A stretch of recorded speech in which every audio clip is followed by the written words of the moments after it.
Good morning, everyone. T-Speaker 222 XRP Future Millionaire with the side bet on XLM and Future Digibyte OG. So, who could have predicted this would happen this morning? What guy came on for days and said, hey, we're building into this bull trap and we're about 80% through it this morning. Been updating you nonstop, telling you where to get in, where to get out. Even when I had $1.11, I said you can even sell here because it looks like we're going to go down to about $1 because it looked like we formed another head and shoulders, which we did.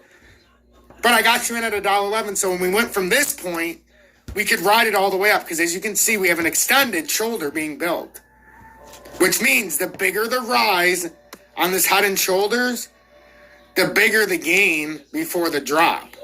So basically, I'm going to build you a small diagram of what we could be looking like. So this would be technically, hey, we're building like the elbow on the ground, right? Come up to the shoulder or the base, you know. Look at your hip bone, the hip bone, okay? We're coming up the hip. We come up, you know, we make a shoulder. Well, we're not going to go back that way, but you know what I mean. We make a shoulder, then we make a head. And that's why I say it might not be perfect to this and it's not going to happen that fast because this is a long building pattern. But I'm saying by the end of this, you should, you know, have some kind of pattern like this. But once it levels out here, it's been a long building pattern. Once this levels out here, guys, the problem is when we come back down, there's nothing.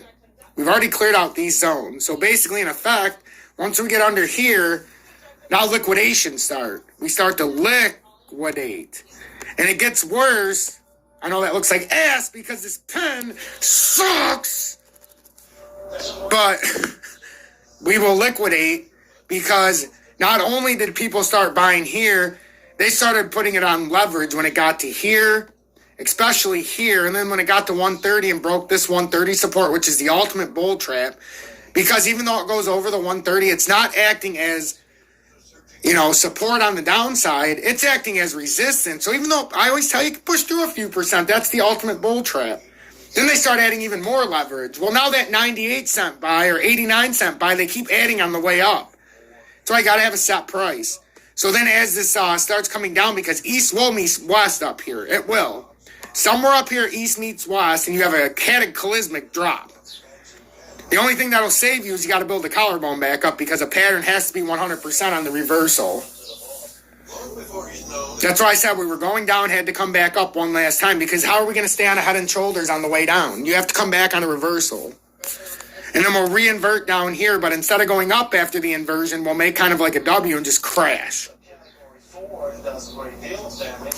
But I'm telling you, I'm so excited. We're within a day or two of being able to buy our beloved XRP back and not have to worry about the bullshit. I know we already have it, but I'm saying we're going to sell it when it gets to the end of this pattern. And then we're going to buy it back cheaper and do exactly what we did. But this is the last time T-Speaker 222 XRP Future Million with Cyber XLM and Future Digibyte OG buys and sells. We are going back into the acquiring phase after this. Period. Digibyte, minimum 10,000 from, you know, around 9 cents and lower, and then on the way back up before 10 cents. After 10 cents, I'm not buying Digibyte anymore. That's my cutoff. Because then it can do all the up and down. Same thing with XRP. Once it gets to 95 cents or lower, I'm buying it back until minimum 5,000. And then after it gets over $1, I'm not buying anymore. Hopefully I'll have around 7,000 at the end of it. But 5,000 will be more than enough, and you guys will see why. In my opinion, 2,000 will be more than enough to give you generational wealth because of where it's going. But I am not a financial advisor. Should you take my advice? No motherfucking way you should. And if you do and try to blame me because you're wrong, well, the only reason you're wrong is because you're not listening to my charting. Period. I give